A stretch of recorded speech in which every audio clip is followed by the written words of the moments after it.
Good morning.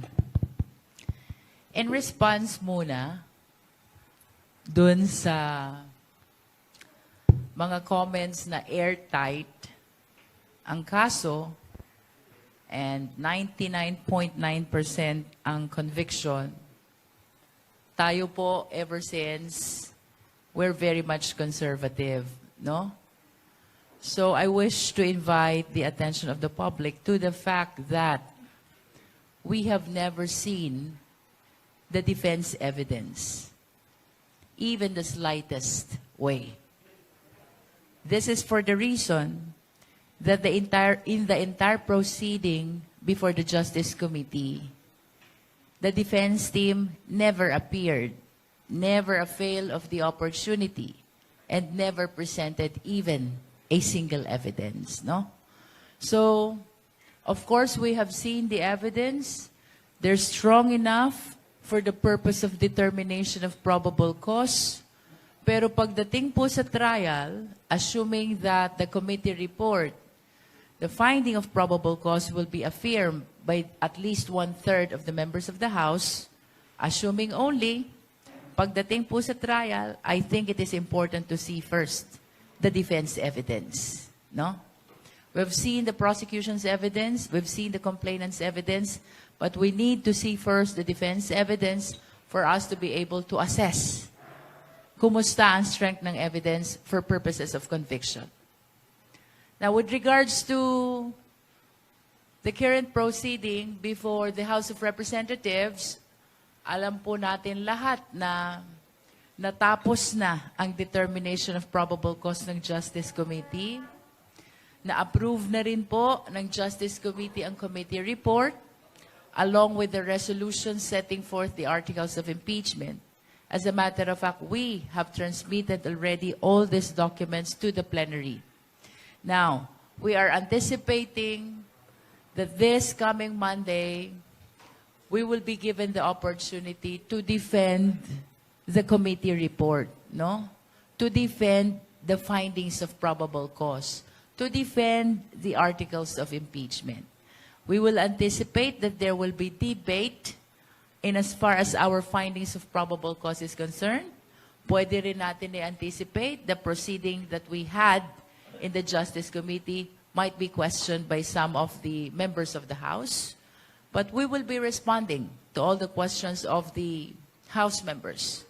What is important is for the Justice Committee to be able to sponsor, defend this committee report along with the resolution and the articles of impeachment. And after the debate, we can look forward to the plenary vote. The vote will be nominal. Ibig sabihin, tatawagin bawat miyembro ng House of Representatives to cast their vote whether the same is yes or no. On the assumption only that we will be able to get at least 1/3 vote of all the members of the House, then this means that the articles of impeachment will be transmitted immediately to the Senate, no? Now, if we fail to get that 1/3 vote, the effect of the same will be automatic dismissal of the impeachment complaint, no? That would be all. So ano mangyayari sa pag nag-convene na yung plenary sa Monday? Will you read the report or summarize it? I will be delivering a sponsorship speech which basically describes the proceeding that we had in the Justice Committee. We will be presenting as well in our sponsorship speech the consolidated grounds of impeachment, which is now under one set of articles of impeachment. You will remember that this is originally Saballa complaint, which has 6 grounds, and Cabrera complaint, which has 7 grounds. But upon the motion of Congresswoman Laila de Lima, the Justice Committee decided to consolidate all these grounds. The similar grounds were put under one article only, and now we have one set of articles of impeachment. This is the articles of impeachment set forth by the resolution approved by more than the majority members of the Justice Committee, at ito rin po ang nakapaloob dito sa ating committee report. So, in conclusion, the sponsorship speech will deal on the summary of the entire proceeding, the grounds or the articles incorporated under one set of articles of impeachment. We will be discussing as well the evidence that we have established so far, plus our submission that the Justice Committee found probable cause, in which case we will be soliciting the affirmation or the support of the members of the House of Representatives. Ma'am, these articles of impeachment, kakaiba sa ibang resolution. It needs no majority votes ng mga miyembro. Ma'am, paano kung magko-sponsor o magko-author dun sa resolution na yan ay more than 106 na? Hindi ba tantamount sa approve na ito? Well, actually, under the Constitution, ang requirement po is at least 1/3. We are 318. So, a vote of 106 House members is already enough to solicit the approval of the committee report, the resolution, as well as the articles of impeachment. Yun po yun. 106 vote is enough to solicit the approval of these documents and to warrant the transmittal of the articles of impeachment to the Senate. Sabam, anong botohan dito ang gagawin? Sigawan, viva voce, o ipapaliwanag ng bawat isang kanilang mga magiging boto? This will be nominal voting, which means that the House members will be called one after the other. They will be casting their vote by saying yes or no. But as to the opportunity to explain, perhaps we will leave it to the Rules Committee, whether the same will be provided to the members of the House.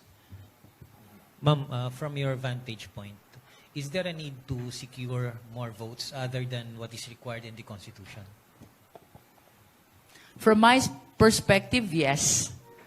Because in the Justice Committee, it's 53-0 sa probable cause, 55-0 pagdating sa approval ng committee report. So, I believe that the House of Representatives should be able to show as well the unanimity of their position, the same way that the Justice Committee was able to show the same. What if, ma'am, you fail to, the leadership fails to secure the same number of votes garnered when the impeachment of the Vice President was first discussed at the plenary last year? Ang ibig bang sabihin nito, ma'am, that the support in the House has weakened? Well, it only means that the members are having a lot of things which they are considering, no? Kasi if you will remember, the grounds are almost the same.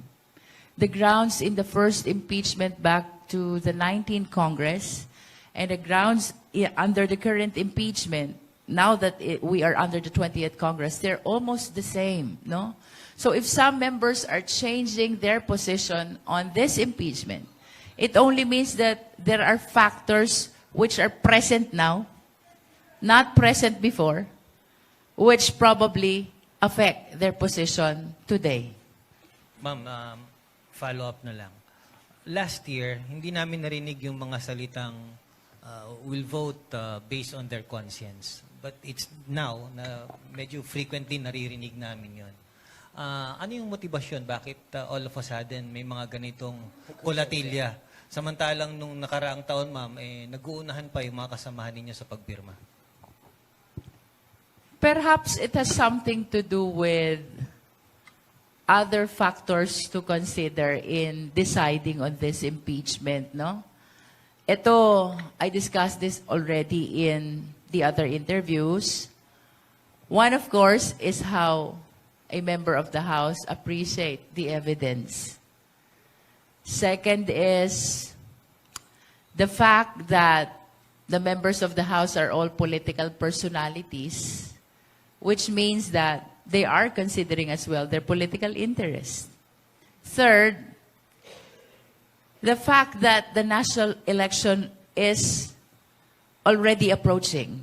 So I think these are reasonable considerations for the House members. If ever those who voted in favor of impeachment during the 19th Congress will be changing their mind under the current impeachment. Magbibigyan ba ng opportunity yung mga, halimbawa, yung mga congressmen na Dutertes to explain why they don't agree with the impeachment case?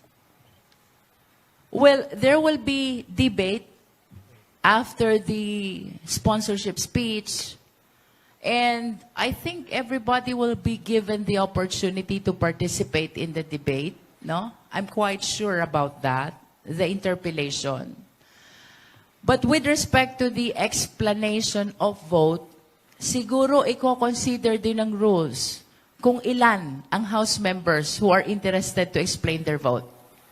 This is actually a privilege which is given to the House members, but of course, kino-consider din ilan ba ang gustong mag-explain ng kanilang position about the impeachment. Perhaps if they wish to participate, it's better to participate in the interpellations so that the Filipino people will hear their arguments, which the Justice Committee will definitely respond. Si Congressman Puno, nagsabi ka makailan na may mga pressure. Kaya sa kanyang estimate, 150 to 180 lamang ang maaaring pumirma para sa impeachment. Binanggit niya yung seeming popularity sa Mindanao ni Vice President Sara Duterte at sa mga non-Mindanaoan, may binanggit siyang 3 letra. May pressure daw mula sa INC. Tanong ko po sa inyo, naramdaman po ba niyo yung pressure na yun? Well, of course, on that concern, I can speak only for myself, no? Wala po akong naramdamang pressure, neither from the leadership nor from the INC. Since day one of our proceeding in the Justice Committee, maliwanag po ang appreciation natin dito. This is not a matter of choice. This is a matter of duty. Whether I like it or not, I need to proceed because this is the mandate of the Constitution. Sa mga kasamahan yung mambabatas, narinig niyo po ba na tumutugma yung kwento dun sa mga nabanggit ng ni Congressman Puno? Well, I do hear that from my colleagues. Discussions about the INC, discussions about the approaching national election, discussions about the position of the party leadership. But nonetheless, in my humble submission, I think ultimately it will be the conscience of the members of the House which will prevail at the actual voting, no? After you have considered the evidence, after you have considered the party position, I think at the end of the day, ang dapat isipin, or sana ang isipin, will be for the best interest of the Philippine nation. Okay. Ma'am, ang naririnig natin, ang binabanggit na ehemplo, nung nakaraang eleksyon, may 2 congressist sa Maynila na muntik na pinatikim na ng 2 pressure na ito. Congressman Chua at saka si Congressman Benny Abante. Yun ho ba sa palagay nyo epektibong pressure o surmountable pressure para dun sa mga gustong pumirma sa impeachment? Perhaps it depends on the House member, no? If you are affected or perhaps threatened by maneuvering like what you witnessed to what happened to Congressman Joel Chua and Congressman Benny Abante, perhaps the House member will be affected, no? But if the appreciation about the constitutional duty is heavier, then the House member will be maintaining to consider what is best for the country and the Filipino people. Ma'am, yan ho bang dalawang pressure na yan, o pressures, ang pinag-ugatan kung bakit yung tanong ng kasama nating si Tenten, naririnig na ngayon yung salitang conscience vote? Well, I cannot speak for the House members, no, but ever since in the 19th Congress, I think that is a very reasonable thing to consider. Na you do not just consider the evidence, you do not just consider the party position, you must consider also what is being dictated by your conscience. And by conscience, it means what is morally right, what is best for the Filipino people, what is best for the welfare of our country. Okay. Ma'am, of course, sabi nga nila, yung politics ngayon almost exact science na. Namamap na kung sinong boboto kay ganon, kung saang geographic location, malakas ang ganito, ganong grupo. Ma'am, yung ba'y napag-usapan man lang ninyo ng mga kapartido ninyo, kagrupo ninyo mga kongresista, para ma-estimate ninyo kung ilan ang matitira sa mga bumoto at ilan ang madadagdag sa pwedeng mga bumoto? Are you talking about the voting in the plenary? Yes, ma'am. Well, hindi. Sapagkat ang focus po natin is only on the proceeding. As a matter of fact, I will be standing in the plenary, I think this coming Monday, but I never preempted as to who will be voting in favor of the impeachment and who will not be voting in favor of the impeachment. In other words, my focus only is to defend the findings of probable cause of the Justice Committee. As to who will be voting to affirm the same, we're leaving that up to the exclusive judgment of the members of the House of So, ma'am, you are Representatives. giving the reason, but you are not campaigning. No, I'm not campaigning. Sino magpe-preside sa session sa Monday? Let me just Speaker. clarify that. I'm not campaigning in the sense that I don't reach out to House members. I don't call them. I don't talk to them. But of course, the purpose of standing in the plenary this coming Monday is to defend the findings of the committee and to solicit the affirmation of the rest of the House members that the findings is correct, that the appreciation is correct, that this must be transmitted to the Senate for trial. But other than that, I do not resort to other means to be able to communicate to the House members. As a matter of fact, when I stand in the plenary this coming Monday, that will be the first time that I will be discussing it publicly to all the members of the House of Representatives. But will the plenary allow yung dissenting votes? Halimbawa, from members of the Duterte family na nasa Congress or yung mga young congressmen na tumitira sa Well, since this is a political exercise, of course we anticipate that there will be members of the House who are against the findings of the Justice Committee. So they will be making manifestations, they will be raising questions perhaps on constitutionality and the manner of appreciation of evidence. We anticipate all this. And I think that's part of due process so that there will be thorough deliberation before the voting on the approval of the committee report. Ma'am, gaano magiging lenient at maunawain yung liderato ng Kamara sakaling yung target natin na numero ay hindi ma-achieve? Magre-resulta ba ito dun sa posibleng rigudon sa membership at leadership ng mga major committees? Even speakership for that matter. I cannot speak for the leadership, no? Pero gaano ba ka-lenient ang leadership? Well, I think everybody understands naman that this is a political exercise.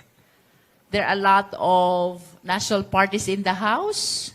So, tingin ko naman even the leadership is anticipating that there will be some members of the House, we do not know the number, who will not be supportive of the Justice Committee. As to whether this will result to the reorganization of the leadership, perhaps let's wait and see kung anong mangyayari. Yung konteksto sa tanong ko na ito, ma'am, ay dahil alam naman natin na yung mayorya ngayon sa Kamara ay binubuo ng coalition of political parties. Nakikita po ba natin na pagkatapos nitong historic na botohan na ito sa Lunes, nakikita ba natin yung pagtalon ng mga ibang dating kabilang dun sa majority coalition papunta dun sa opposition? I am very much conservative in my approach in this political exercise, and it has never been my practice really to preempt things from even before they happen, no? So, I really cannot comment if ever there will be House members who will be transferring from one party to another after the result of voting on these articles of impeachment. Sige ma'am, medyo i-rephrase ko lang ng konti yung tanong. Baka makakuha kami ng sagot. Ma'am, alam naman natin na nakakati ang House generally sa minority at majority. Pag bumoto ka sa speaker, yung nanalong speaker, you are... Important concerns which are being voted upon in the plenary. This is just one constitutional process where the decision, the positions of the House members will be solicited. Ako, from my end, I don't think that this will immediately result to transferring to the minority. Ma'am, kayo po yung lawyer, so magaling po kayo sa semantics. Sabi nyo, this is just the one. Hindi ho ba, this is the one? Yeah, I understand and I recognize that this is a very important political process, no? But there are other policies, issues which are being voted upon, which are equally important to this political process as well, no? So, tingin ko naman, hindi naman ito lang yung magiging consideration ng leadership in deciding with respect to the perceived reorganization, should I say, after this political exercise. Ma'am, since you will defend the articles of impeachment, tama ba na ang kasunod kong inference, kayo ang magiging lead ng prosecution team? That's another matter which I cannot preempt, no? Well, of course, I acknowledge na back in 19 Congress, tayo po ay bahagi ng prosecution panel. But this is a different situation already. We do not know whether we will be elected. And let me make it clear to the viewing public, ang pagiging taga-usig po, being one of the prosecutors, we do not volunteer. We will be elected by the plenary. So first and foremost, I don't know if we will be elected to join the prosecution panel, no? And as to whether we will be considered to lead, I cannot preempt that as well. Pero meron ng names na nagka-crop up sa prosecution panel? Since I presided the Justice Committee, I took the initiative of volunteering names of justice members who have correct appreciation of the case. Mahalaga po na ang tatayong taga-usig or prosecutors ay lubos na nauunawaan ang kaso. And, Tsaka dapat lawyers. well, under the rules, wala po tayong ganyang requirement. If we examine the rules of impeachment, even the rules of the Senate, they do not require that the prosecutor should be members of the bar. No, wala pong ganyang requirement. Even the judges. Yes, and we've seen that in the past impeachment processes, no? Kaya lang, since alam po natin that ang pupuntahan nito ay trial, I think it is a reasonable position to say na between a lawyer and a non-lawyer, lawyers have better appreciation of these impeachment complaints. Mama, ang question ko po sa inyo, kayo quote-unquote, magbebenta ng articles of impeachment. Ayaw pala gamit salita magbebenta. Kayo ang magtutulak, magpupursige na ma-approve sa plenary. Kayo ang chairman ng Committee on Justice. So, I suppose kayo yung pinakang knowledgeable at this point. Hindi ba ma'am, pag nagtagumpay at binotohan ito ng nakararami o ng sapat na bilang, ang tagumpay dapat na doon sa trabaho ng ang pasasalamat nasa sa Committee on Justice. Pag hindi naman ito nakalusot sa plenaryo, liliman po ang bumoto, 55, ay sigurado po ako kayong sisisihin. So hindi ba ma'am, it goes without saying, dapat kayo na rin yung lead prosecutor? Let's leave it up to the plenary, no?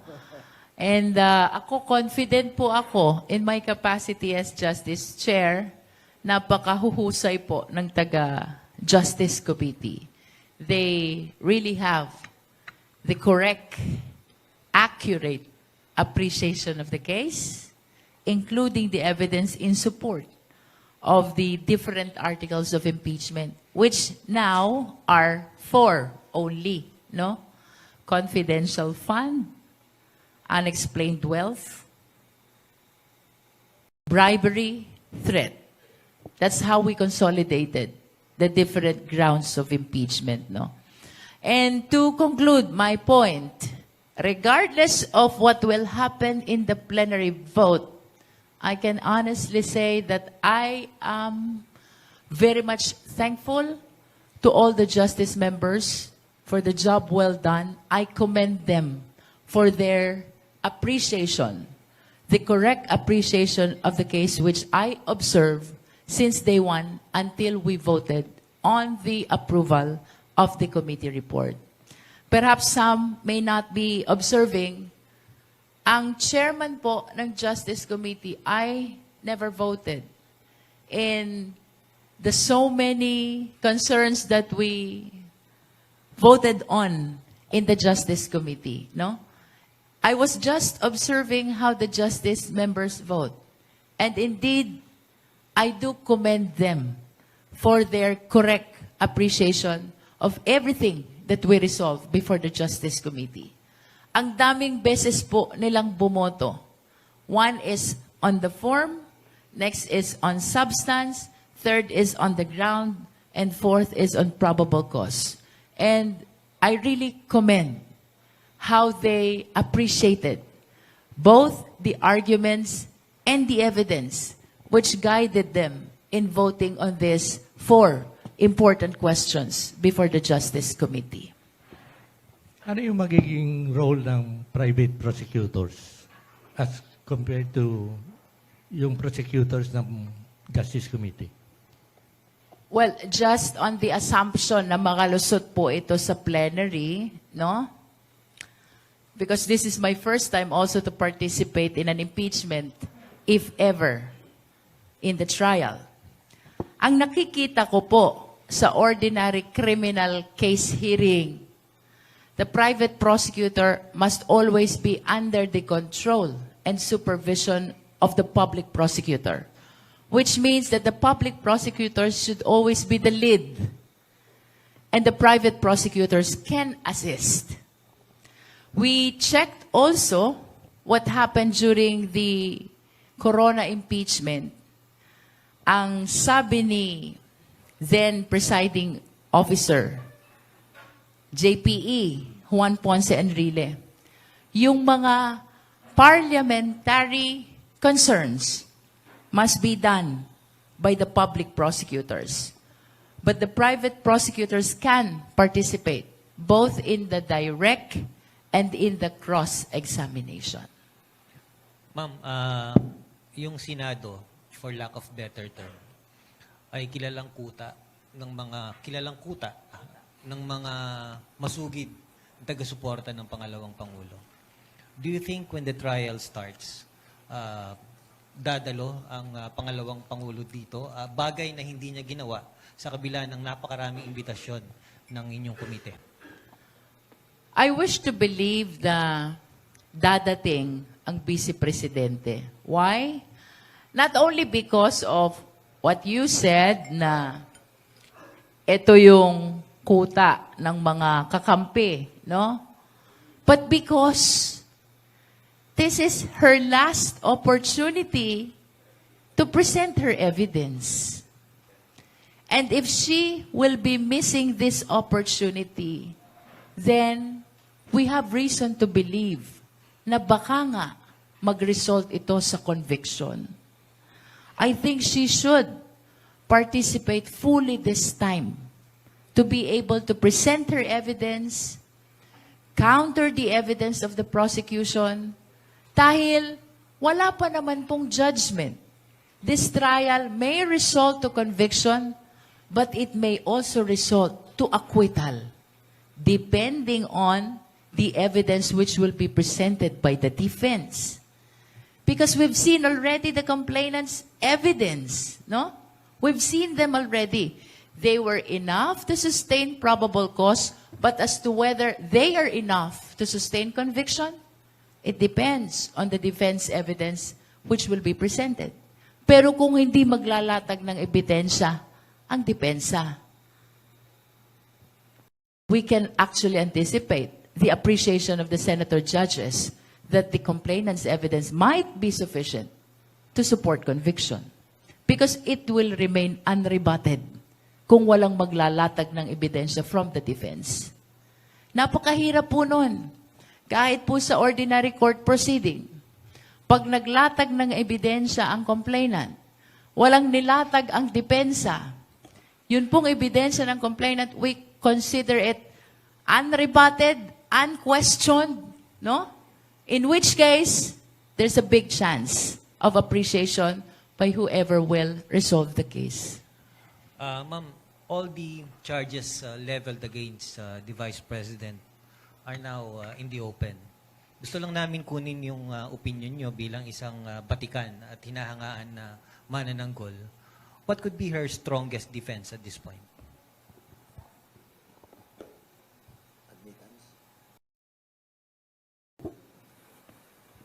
Mas maganda siguro sa depensa itanong yan. To be very honest with you, I'm totally clueless. And even if I put myself in the shoes of the defense, I would really find it very difficult how to establish my defense. Having seen the evidence presented by the complainant already, most especially the AMLAC report vis-a-vis the SALN. Itong impeachment, isang polarizing exercise. Pero even before this impeachment proceedings, polarized na ang ating lipunan eh. Polarized din yung Senado. Nabanggit niyo yung corona trial, ganun din naman ng panahon ng corona trial eh. Polarized na ang Senate, polarized ang lipunan for or kontra corona. Pero yung boto, tatatlo ang natira for corona. Ang tanong ko sa inyo, ma'am, yung ganun bang sitwasyon ay pwedeng mangyari muli? Well, ang daming factors which can actually change the position of the senator judges, no? Well, in fact, medyo unfair nga na parang piniprejudge na natin yung position ng mga senator judges. As you can see, none of them is commenting on the merits of the impeachment complaint, on the articles of impeachment rather, because they are very much conscious that as senator judges, they need to be impartial, they need to be independent. And that is why, apart from political affiliation, the prosecution really have this huge task of presenting the evidence very well, no? Because even if your political affiliation is with the Vice President, if the evidence is so overwhelming that even the general public is already supportive of conviction, how can an ally of the Vice President vote against conviction? If it is seen by the general public, it might cause his own political interest. That's why evidence is very important. Alam po natin na merong existing political affiliation ang ating mga senador. But I am confident that they will be very, very cautious in casting their vote, in deciding on the impeachment, depending on the strength of the evidence which will be presented. Because at the end of the day, sila kasama sa huhusgahan. If they vote against the evidence, and the evidence is so overwhelming, it might cost their political interest. So ma'am, we are hoping for enlightened self-interest ng mga senator judges. I think so. I think so. Just like the members of the House, no? That's how I appreciate it, no? Co-consider nila yung evidence, co-consider nila yung political affiliation, but at the end of the day, ang mananaig sa kanila, the best interest of the Filipino people.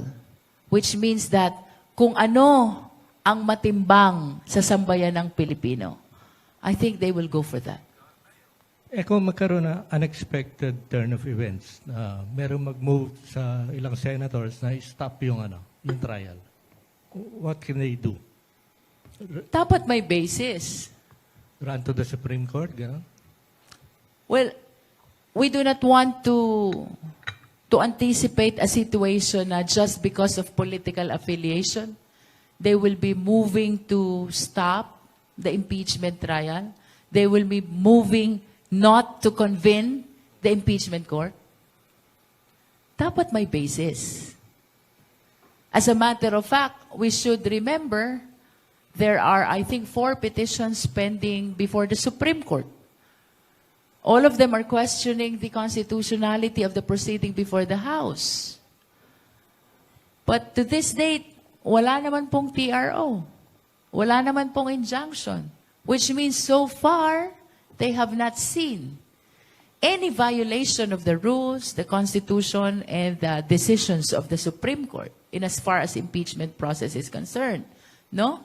So I hope that the senators will be mindful of the importance of this political exercise.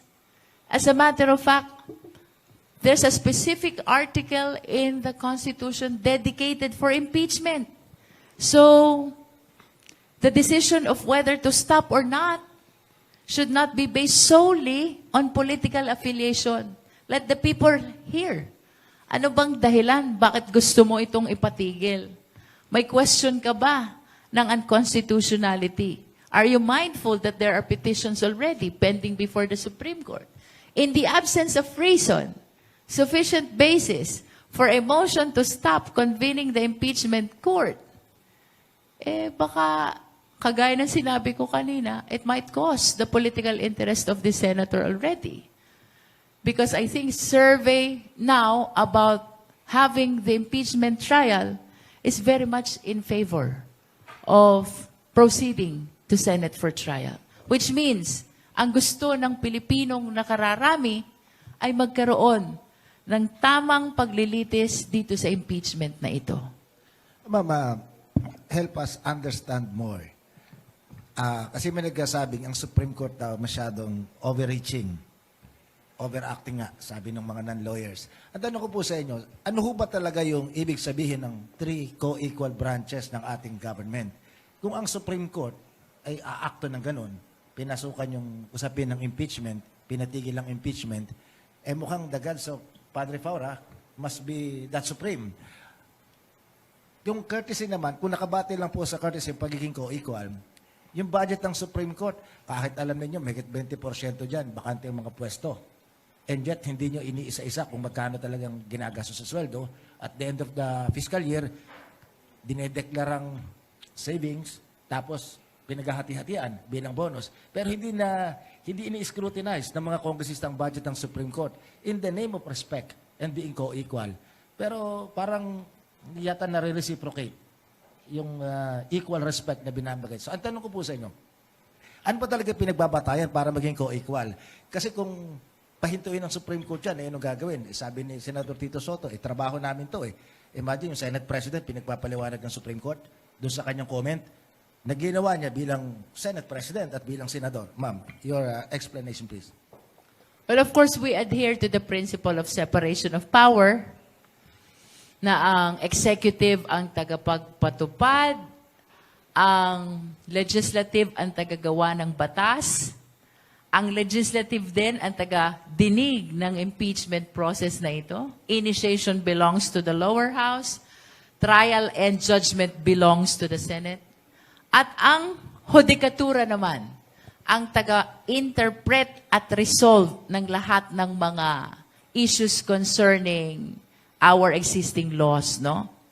Nevertheless, regardless of our opinion on how the Supreme Court is addressing questions of constitutionality which are being filed before them, let us always remember that the Supreme Court is the final arbiter in all issues concerning our existing laws, rules, decision, and that includes issues concerning the impeachment process. In other words, regardless of how I think, and regardless of how you think, under a civilized society like ours, we should recognize that authority of the Supreme Court as the final arbiter.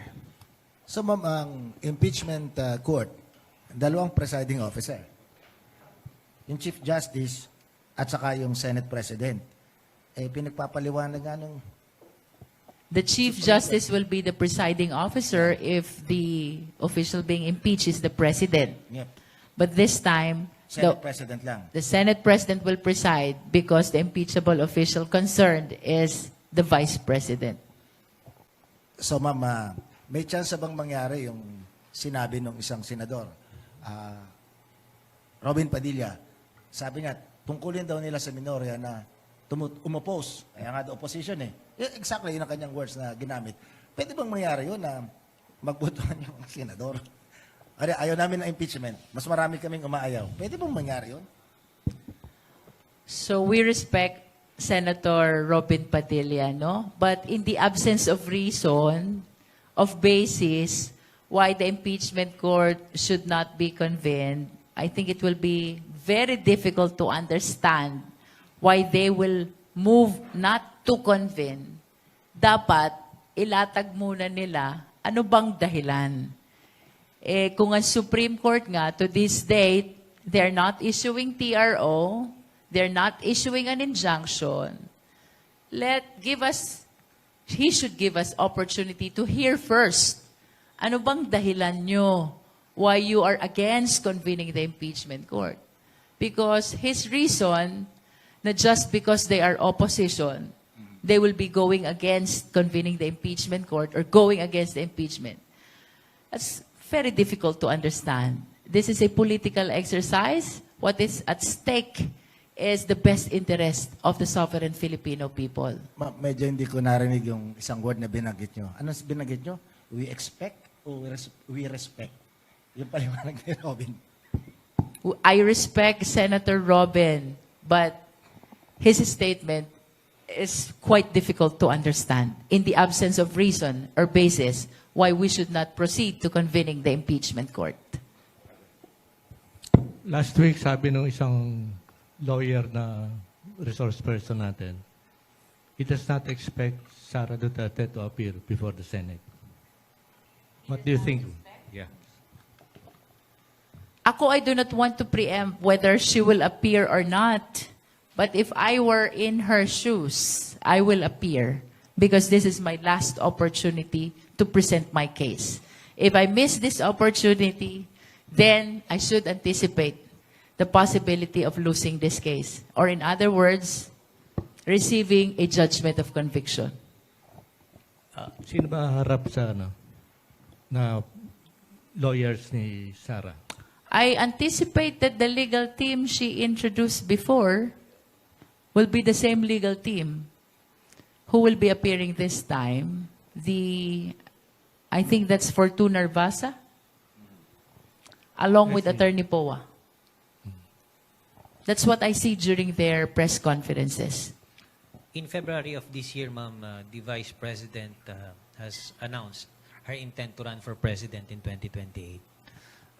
Knowing fully yung nitty-gritty at nung kasong ito na kinakaharap niya, how will this impact her chances, ma'am, from your vantage point again?